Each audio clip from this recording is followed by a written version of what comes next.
नमस्कार साथियों, मैं आपका भाई पुष्पेंद्र कुमार आज लेके आया हूँ जी के जी एस की एक और न्यू बेहतरीन क्लास जो कि क्लास नंबर 6 है, जिसमें मैं लेके आया हूँ वेरी वेरी इंपॉर्टेंट क्वेश्चन। अगर आपको क्लास मेरी अच्छी लगे तो आप चैनल को सब्सक्राइब कर लें ताकि आने वाली सभी वीडियो आप तक पहुँचती रहें। तो चलते हैं क्वेश्चन नंबर 1 की ओर। सिखों को एक सैनिक संप्रदाय के रूप में परिवर्तित किया गया। कब परिवर्तित किया गया तो आपको पता होगा 1699 ईस्वी में। कब परिवर्तित किया गया था दोस्तों? 1699 ईस्वी में। एक बात और बता दूं दोस्तों, ये क्लास है ना जो सबके लिए इम्पोर्टेंट है, चाहे एसएससी जीडी हो, एसएससी के कोई भी एग्ज़ाम हो, ऑल ओवर कोई भी एग्ज़ाम हो, सीजीएल सीपीयू कोई भी एग्ज़ाम हो, सभी के लिए इम्पोर्टेंट है। यूपी के स्टेट एग्ज़ाम में कोई भी एग्ज़ाम हो, यूपी पुलिस, लेखपाल, यूपी ट्रिपल एससी में आरओ यूपीएसआई, सभी के लिए इम्पोर्टेंट है। जीके की बेहतरीन क्लास है ये दोस्तों। चुनिंदा मैंने क्वेश्चन लिए हैं इस क्लास में, तो ध्यान रहे दोस्तों, क्लास को पूरा वॉच करें, क्लास को कहीं भी स्किप ना करें। एक एक क्वेश्चन आपके लिए बहुत इंपॉर्टेंट मायने रखता है। चलते हैं क्वेश्चन नंबर दूसरे की ओर। गुरु गोविंद सिंह दोस्तों सिखों के एक सैनिक संप्रदाय के रूप में कब परिवर्तित किया गया तो आपको पता होगा 1699 ईस्वी में। कौन से संप्रदाय में परिवर्तित किया गया? खालसा में।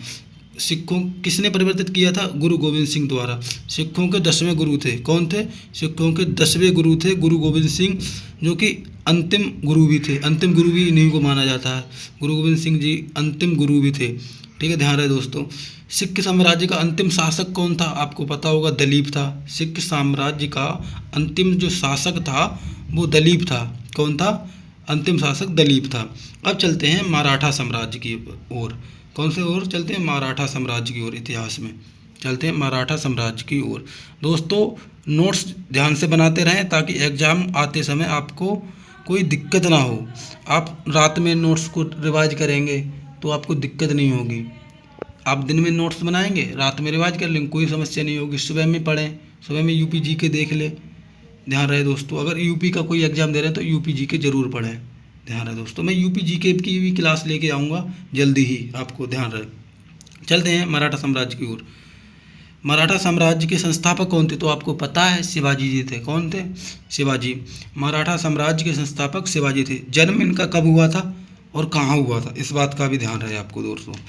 1627 ईस्वी में। कब? 1627 ईस्वी में शिवनेर किले में हुआ था। किस किले में हुआ था? शिवनेर के किले में। किस किले में? शिवनेर के किले में हुआ था। ध्यान रहे दोस्तों। शिवाजी के पिता का क्या नाम था? ध्यान रहे दोस्तों, शिवाजी के पिता का क्या नाम था? शाहजी भोसले। क्या नाम था? शाहजी भोसले। तथा माता का नाम क्या था? जीजाबाई। इनकी माता का नाम क्या था? जीजाबाई था। क्या नाम था? माता का नाम जीजाबाई था। ध्यान रहे दोस्तों, इनके पिता का नाम था शाहजी भोसले, माता का नाम जीजाबाई था। क्या था? माता का नाम जीजाबाई था। अच्छा, इनके गुरु कौन थे? समर्थ गुरु कौन थे? गुरु रामदास थे। कौन थे? गुरु रामदास। रामदास जी को इनका समर्थ गुरु माना जाता है। क्या माना जाता है? समर्थ गुरु। ध्यान रहे दोस्तों। चलते हैं अगले क्वेश्चन की ओर। ध्यान रहे दोस्तों, अगला क्वेश्चन है, इनकी जो शिवाजी की राजधानी थी, इन्होंने किसको राजधानी बनाया था? इन्होंने रायगढ़ को बनाया था। किसको बनाया था? रायगढ़ को। किसको बनाया था? रायगढ़ को। ध्यान रहे दोस्तों, और क्लास अच्छी लगे तो दोस्तों साथ साथ लाइक भी कर देना दोस्तों। ध्यान रहे दोस्तों, अगर वीडियो अच्छी लग रही हो मेरी सारी की सारी तो चैनल को सब्सक्राइब जरूर कर लें ताकि आने वाली हर वीडियो आप तक पहुंचती रहे। ध्यान रहे दोस्तों। चलते हैं अगले क्वेश्चन की ओर। अकबर के बारे में अब पढ़ते हैं थोड़ा। अकबर के बारे में मैं थ्योरिकल क्वेश्चन लेके आ रहा हूँ, बहुविकल्पीय नहीं लेके आ रहा हूँ, एमसीक्यू टाइप नहीं लेके आ रहा हूँ, थ्योरिकल लेके आ रहा हूँ। थ्योरी दिमाग में जल्दी बैठती है इसलिए थ्योरिकल लेके आ रहा हूँ। चाहूँ तो एमसीक्यू लेके आ सकता हूँ दोस्तों, लेकिन एमसीक्यू से इतनी जल्दी नहीं। वन लाइनर में क्या दिक्कत है? चल पढ़ते रहो, कोई दिक्कत थोड़ी है। अकबर का जन्म कब हुआ था दोस्तों? 15 अक्टूबर 1542 को। कब हुआ था? 15 अक्टूबर 1542 को। कब हुआ था? 15 अक्टूबर 1542 को। कहाँ हुआ था दोस्तों? तो अमरकोट राजा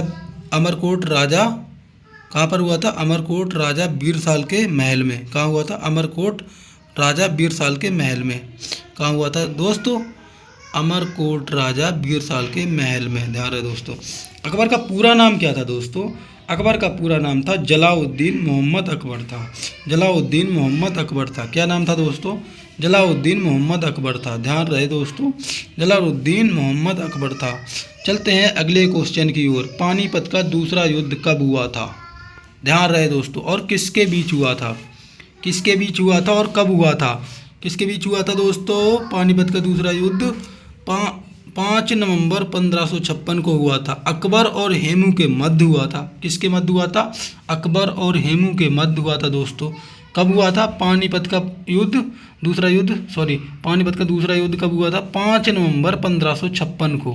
5 नवंबर 1556 ईस्वी को अकबर और हेमू के मध्य हुआ। ध्यान रहे दोस्तों। कहाँ पर हुआ? पानीपत में। कहाँ पर हुआ? पानीपत में। ध्यान रहे दोस्तों।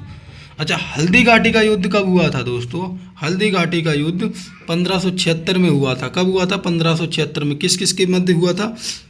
राणा प्रताप और मुगल सेनापति मानसिंह के मध्य लड़ा गया था। ये मुगलों का सेनापति था जो कि एक हिंदू संप्रदाय से था। मानसिंह था वो मुगलों का सेनापति था जो कि एक हिंदू संप्रदाय से आता था। ध्यान रहे दोस्तों।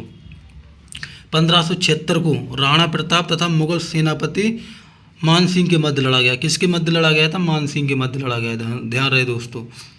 चलते हैं अगले क्वेश्चन की ओर। मुगल सम्राट अकबर को ही राष्ट्रीय सम्राट भी कहा जाता है। मुगल सम्राट अकबर को ही राष्ट्रीय सम्राट भी कहा जाता है। क्या कहा जाता है? राष्ट्रीय सम्राट भी कहा जाता है। मुगल सम्राट अकबर को ही राष्ट्रीय सम्राट भी कहा जाता है। ध्यान रहे दोस्तों। मुगल सम्राट अकबर को ही राष्ट्रीय सम्राट भी कहा जाता है। ध्यान रहे दोस्तों। चलते हैं अगले क्वेश्चन की ओर दोस्तों। ध्यान रहे दोस्तों। फैजी कौन था? अकबर का दरबारी था। कौन था? फैजी अकबर का दरबारी था। कौन था? अकबर का दरबारी था। चलते हैं अगले क्वेश्चन की ओर। अकबर कालीन सैन्य व्यवस्था किस आधारित थी? किस पर आधारित थी दोस्तों? अकबर कालीन सैन्य व्यवस्था किस पर आधारित थी? तो आपको पता होगा, मनसबदारी व्यवस्था पर। किस पर थी? मनसबदारी व्यवस्था पर। किस पर थी? मनसबदारी व्यवस्था पर। किस पर दोस्तों? मनसबदारी व्यवस्था पर। अब चलते हैं, कुछ मुगल शासक लिए हैं और उनके प्रसिद्ध नाम हैं वो भी लिए हमने। नाम है प्रसिद्ध नाम वो भी उठाए हैं, ख्याति नाम जिसको बोलते हैं। शासक और प्रसिद्ध या ख्याति नाम। ठीक है। औरंगजेब। औरंगजेब का क्या नाम था? प्रसिद्ध नाम था उसका जिंदा पीर। क्या नाम था? जिंदा पीर। औरंगजेब का प्रसिद्ध नाम क्या था? जिंदा पीर। क्या था? जिंदा पीर। जहांदार शाह का क्या नाम था? जहांदार शाह का क्या नाम था? लंपट मूर्ख। क्या नाम था? लंपट मूर्ख। दोस्तों ध्यान रहे, लंपट मूर्ख था। क्या था? लंपट मूर्ख। ध्यान रहे दोस्तों। जहांदार शाह का क्या नाम था? लंपट मूर्ख। फारूक सियर का क्या नाम था? घृणित कायर। क्या था? घृणित कायर। दोस्तों ध्यान रहे, घृणित कायर नाम था। चलते हैं अगले क्वेश्चन की ओर। रबी उल दरजात का क्या नाम था? कठपुतली शासक। क्या था? कठपुतली शासक था। मोहम्मद शाह का क्या नाम था? मोहम्मद शाह को रंगीला कहते थे, रंगीला नाम से जानते थे। मैंने पहली क्लास में भी आपको बताया ये। अगर आपने पहली, दूसरी और तीसरी और चौथी और पाँचवीं क्लास अगर आपने नहीं देखी है तो वो क्लासें देख लें जाके, बहुत ही ज़्यादा इम्पोर्टेंट क्लासें हैं। अगर आप क्लासें नहीं देखेंगे तो आपको आगे का कुछ समझ में नहीं आएगा दोस्तों। आगे का देखने से कोई फ़ायदा नहीं है। अगर आप वो क्लासें देखेंगे तो आपको बेहतरीन समझ में आएगा। मैं उसी के बेस पे लेके आ रहा हूँ इसको भी, जो ये कंटेंट हैं सारे उसी बेस पे बन रहे हैं। ध्यान है दोस्तों। चलते हैं अगले क्वेश्चन की ओर। बहादुर शाह प्रथम को क्या कहते थे?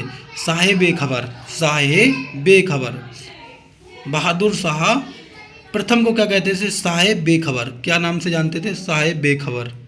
ध्यान रहे दोस्तों। मोहम्मद शाह को रंगीला, बहादुर शाह फर्स्ट को साहिब बेखबर, बहादुर शाह सेकंड को जफर, बहादुर शाह सेकंड को जफर के नाम से जाना जाता था। किस नाम से जाना जाता था? जफर के नाम से। ये क्वेश्चन सभी के सभी हिस्ट्री के क्वेश्चन है दोस्तों, याद रहे, इतिहास के क्वेश्चन है। इस चीज़ को भी ध्यान में रख के चलना दोस्तों। जैसे टॉपिक वाइज लिख के चलता हूँ मैं दोस्तों, इतिहास, पॉलिटी, ज्योग्राफी, इकोनॉमिक्स, सभी के क्वेश्चन अलग अलग लेके आता हूँ। ऊपर टॉपिक डाल देता हूँ कि इस मतलब सब्जेक्ट से हैं ये क्वेश्चन, चाहे 10 लेके आऊँ या 5 लेके आऊँ एक सब्जेक्ट को क्वेश्चन। ध्यान रहे दोस्तों। चलते हैं अगले क्वेश्चन की ओर। सती प्रथा के विरुद्ध कदम किस शासक ने उठाया था? तो आपको पता होगा अकबर ने उठाया था दोस्तों। किसने उठाया था? किस शासक ने उठाया था? सती प्रथा के विरुद्ध कदम किस शासक ने उठाया था दोस्तों? अकबर ने उठाया था। किसने? पहले क्या था होता था, अगर महिलाएं, अगर उनका पति मर जाता है या युद्ध में मर जाता है या रण में मर जाता है तो उनकी महिलाओं को सती कराया जाता था। अगर वो नहीं भी सती होना चाहती थी तो उसको ज़बरदस्ती उनकी चिता में बैठाया जाता था दोस्तों। तो ये गलत था ना। अब ऐसा नहीं है, पहले ऐसा होता था, अब सती प्रथा नहीं है। सती प्रथा का अंत किसने किया था? सती प्रथा का अंत किसने किया था दोस्तों? तो आपको पता होगा, राजा राम मोहन राय ने। किसने किया था? राजा राम मोहन राय। ध्यान रखो दोस्तों। चलते हैं अगले क्वेश्चन की ओर।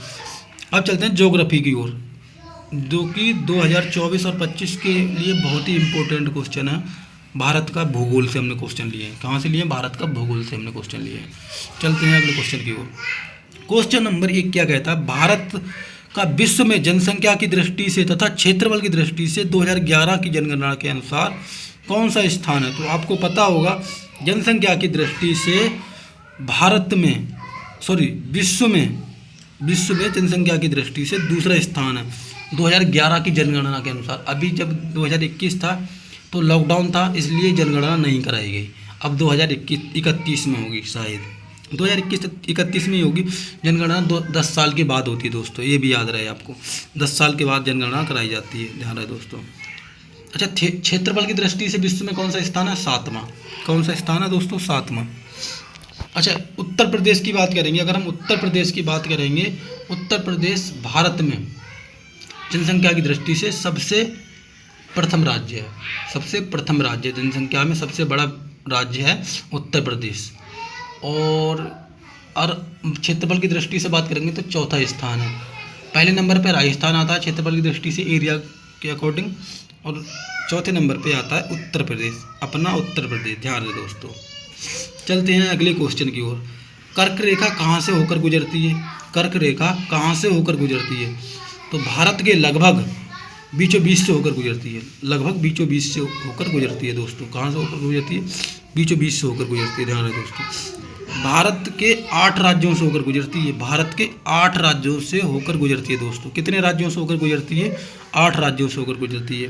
पहला राज्य कौन सा? गुजरात, राजस्थान, मध्य प्रदेश, छत्तीसगढ़, झारखंड, पश्चिम बंगाल, त्रिपुरा और मिजोरम से होकर गुजरती है।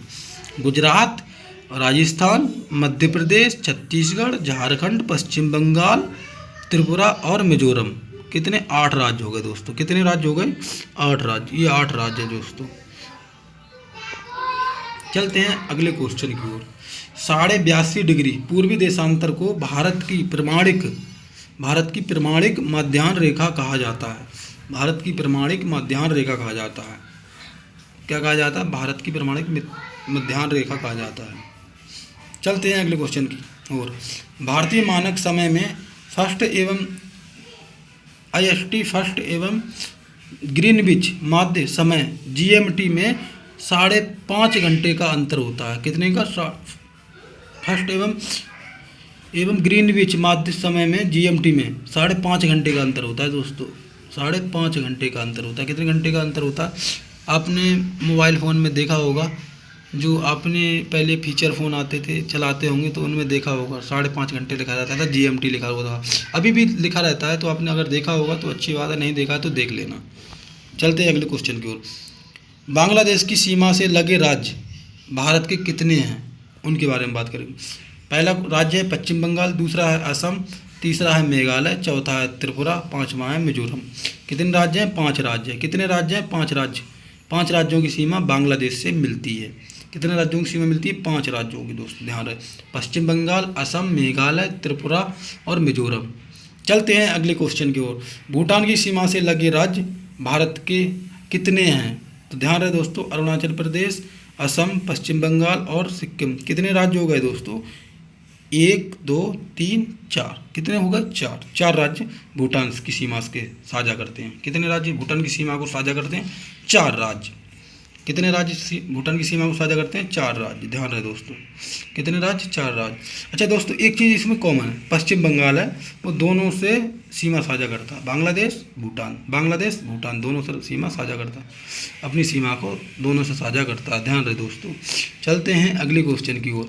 अब मैंने पॉलिटी के क्वेश्चन कुछ लिए, वेरी इंपॉर्टेंट क्वेश्चन है। क्लास को बिल्कुल भी छोड़ के ना जाएँ, क्लास में पूरे निरंतर बने रहें, लास्ट तक देखें क्लास को। वीडियो को अगर लास्ट तक देखेंगे तो बहुत ही बेनिफिट रहेगा आपको।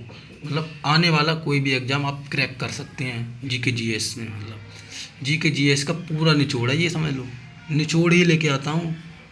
अगर 10 क्वेश्चन लेके आऊँगा ना तो ढूंढ के लेके आता हूँ कि ये क्वेश्चन फंसने ही फंसने हैं इसमें से। इम्पोर्टेंट क्वेश्चन जीके जीएस का बिल्कुल डर खत्म कर दूंगा मैं दोस्तों, अगर मेरे साथ निरंतर बने रहेंगे तो। चलते हैं अगले क्वेश्चन की ओर।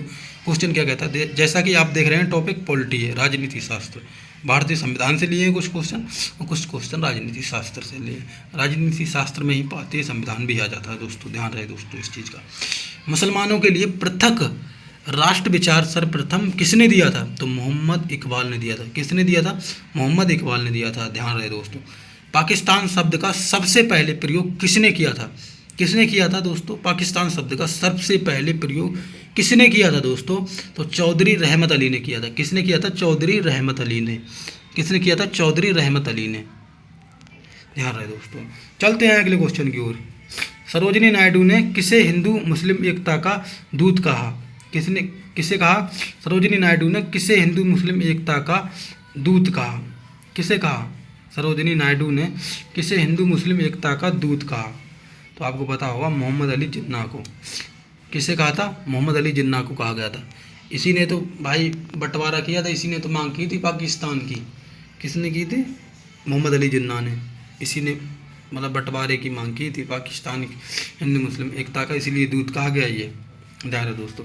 अच्छा, मुस्लिम लीग द्वारा पाकिस्तान की स्थापना की मांग करने वाला प्रस्ताव कब और कहाँ दिया गया? तो आपको पता होगा ये प्रस्ताव लाहौर में दिया गया था। लाहौर में एक अधिवेशन हुआ था जिसका अध्यक्ष मोहम्मद अली जिन्ना ही खुद था, और 1940 में, मार्च 1940 में यह अधिवेशन हुआ था दोस्तों। चलते हैं क्वेश्चन की ओर। क्वेश्चन क्या कहता है? मुस्लिम लीग द्वारा पाकिस्तान की स्थापना की मांग करने वाला प्रस्ताव कब और कहाँ की दिया गया? तो इस चीज़ का आपको पता होना चाहिए। मार्च 1940 में मुस्लिम लीग के लाहौर अधिवेशन में पारित किया गया। कहाँ किया गया था? मुस्लिम लीग के लाहौर अधिवेशन में पारित किया गया था 1940 में, मार्च 1940 में दोस्तों। अच्छा, मुस्लिम लीग द्वारा पाकिस्तान दिवस कब मनाया जाता है? तो आपको पता होगा 23 मार्च 1940 को मनाया जाता है। कब मनाया जाता है? 23 मार्च 1940 को मनाया जाता है।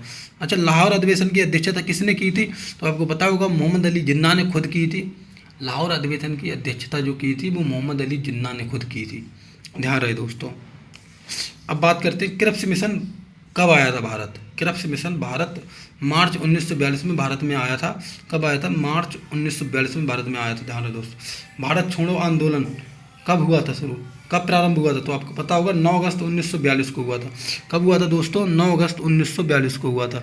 कब हुआ था दोस्तों? 9 अगस्त 1942 को, ध्यान रहे दोस्तों।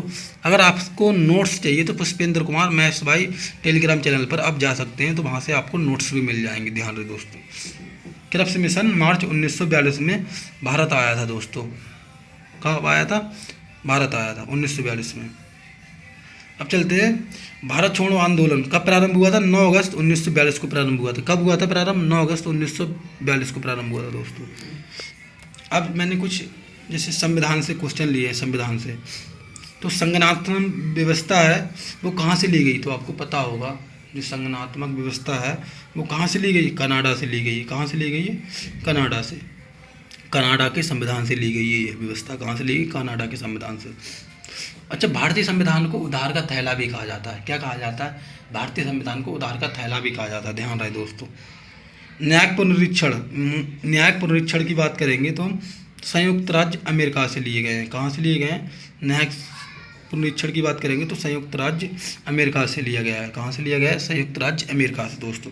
अच्छा, संसदीय प्रणाली की बात करेंगे तो कहाँ से ली गई है? ब्रिटेन से। कहाँ से? ब्रिटेन से। कहाँ से? ब्रिटेन से। अच्छा, नीति निर्देशक तत्व कहाँ से लिए गए हैं? आयरलैंड से। कहाँ से दोस्तों? आयरलैंड से। कहाँ से? आयरलैंड से, ध्यान रहे दोस्तों। चलते हैं अगले क्वेश्चन की ओर। अगला क्वेश्चन क्या कहता है?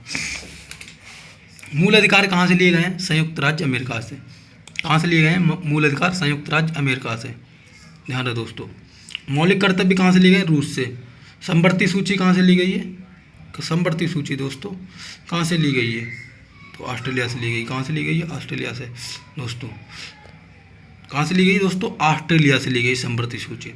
अब चलते हैं भारतीय अर्थव्यवस्था यानी इकोनॉमिक्स यानी अर्थशास्त्र। वेरी वेरी इंपॉर्टेंट क्वेश्चन है ये, मैंने जो उठाए हैं ज़्यादा में ज़्यादा 5 से 10 क्वेश्चन लिए हैं और बहुत ही ज़्यादा इंपॉर्टेंट है। क्लास में लास्ट तक बने रहें। 4-5 क्वेश्चन और बैठे हैं, 1-2 मिनट की क्लास और बची है, बस 1 से 2 मिनट की क्लास। जीएसटी क्या है? तो आपको पता होगा एक कर है, कैसा कर है? अप्रत्यक्ष कर है। कैसा कर है? अप्रत्यक्ष कर। जीएसटी क्या है? एक कर है। कैसा कर है? अप्रत्यक्ष कर है। इसकी जीएसटी कब लागू किया गया था भारत में? 2017 में। कब किया गया था? 2017 में लागू किया गया था। नाबार्ड बैंक की स्थापना कब हुई थी? नाबार्ड बैंक की स्थापना 12 जुलाई 1942 को हुई थी। कब हुई थी? 12 जुलाई 1942 को। कब हुई थी? 1982 को। 12 जुलाई 1982 को हुई थी। इसका मुख्यालय कहाँ पर है? मुख्यालय मुंबई में है। दोस्तों ध्यान रहे, किसान क्रेडिट कार्ड की इकाई भी इसी को कहा जाता है। नाबार्ड बैंक को किसान क्रेडिट कार्ड की इकाई भी कहा जाता है। इसी को किसान क्रेडिट कार्ड की इकाई भी कहा जाता है। भारतीय लघु उद्योग विकास बैंक, जिसका नाम सिडबी है। भारतीय लघु उद्योग विकास बैंक किसको कहते हैं? सिडबी को। सिडबी को ही भारतीय लघु उद्योग विकास बैंक भी कहा जाता है। इसकी स्थापना 2 अप्रैल 1990 को हुई थी। कब हुई थी? 2 अप्रैल 1990 को हुई थी। ध्यान रहे दोस्तों। अच्छा, बात करते हैं अगले क्वेश्चन की। भारतीय स्टेट बैंक की स्थापना कब हुई थी? 1955 में हुई थी। कब हुई थी? 1955 में। कब हुई थी? 1955 में। कब हुई थी? 1955 में। एक क्वेश्चन की और बात करेंगे। भारत का पहला बैंक था जिसने चीन में अपनी पहली शाखा खोली। वह बैंक कौन सा था? भारतीय स्टेट बैंक। कौन सा बैंक था? भारतीय स्टेट बैंक। इसने अपनी चीन में पहली शाखा खोली। भारत का पहला बैंक था जिसने अपना पहली शाखा कहाँ खोली थी? चीन में। ध्यान रहे दोस्तों, ऐसे भी क्वेश्चन आ सकता है। चलते हैं अगले क्वेश्चन की ओर। प्लास्टिक मनी किसे कहते हैं? प्लास्टिक मनी किसे कहते हैं? नगद या मुद्रा को, यानी जो राशि होती है लेन देन को प्लास्टिक मनी, जैसे क्रेडिट कार्ड हो गया और जैसे हमारा डेबिट कार्ड हो गया, ये सारे प्लास्टिक मनी के अंतर्गत आते हैं। जैसे एग्जाम्पल के तौर पे स्मार्ट कार्ड हो गया एवं एटीएम हो गया, ये सभी इनसे हम क्योंकि कैश निकालते हैं, एटीएम के थ्रू हम पैसे निकालते हैं, तो ये सारे हमारे किसके अंतर्गत आते हैं? प्लास्टिक मनी के। प्लास्टिक मनी सर्वप्रथम कहाँ लागू किया गया था? सर्वप्रथम कहाँ लागू किया गया था? तो आपको पता होगा, ऑस्ट्रेलिया ने शुरू किया था। प्लास्टिक मनी सर्वप्रथम ऑस्ट्रेलिया ने शुरू किया था, प्रारंभ किया था। किसने प्रारंभ किया था? ऑस्ट्रेलिया ने। ध्यान रहे दोस्तों, किसने? ऑस्ट्रेलिया ने। भारतीय रिजर्व बैंक की स्थापना वर्ष 1935 में की गई थी। कब की गई थी? वर्ष 1935 में। भारतीय रिजर्व बैंक की स्थापना वर्ष 1935 में की गई थी। कब की गई थी? 1935 में की गई। भारतीय रिजर्व बैंक की स्थापना वर्ष 1935 में की गई थी। ध्यान रहे दोस्तों। अच्छा, कुछ देश लिए हैं, कुछ राजधानी, 4-5 राजधानी और 4-5 देश हैं दोस्तों। तो क्लास ख़त्म होने की ओर है, ज़्यादा से ज़्यादा 1 मिनट की क्लास हो रही है। देश और मुद्रा, मुद्रा का नाम ध्यान रहे दोस्तों। बांग्लादेश की मुद्रा क्या है? टका। आपको पता होगा। नेपाल की रुपया, नेपाली क्या है? रुपया, नेपाल की रुपया। अब बात करेंगे थाईलैंड की बहत, थाईलैंड की बहत, थाईलैंड की बहत। इटली की लीरा, इटली की लीरा। इराक की दीनार, इराक की दीनार दोस्तों, इराक की दीनार। तो चलते हैं दोस्तों, अब क्लास समाप्ति की ओर है, तो चलते हैं। इतने सारे क्वेश्चन मैंने आपको कराए, अगर समझ में कहीं भी नहीं आए तो क्लास को दोबारा वॉच कर लें, एक बार दोबारा देख लें क्लास को, सारा कुछ समझ में आ जाएगा। दूसरी बार में भी समझ में ना आए तो तीसरी बार क्लास को जरूर देख लें।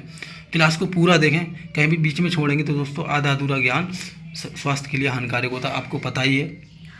एक कहावत है ना, अधजल गगरी छलकते जाए।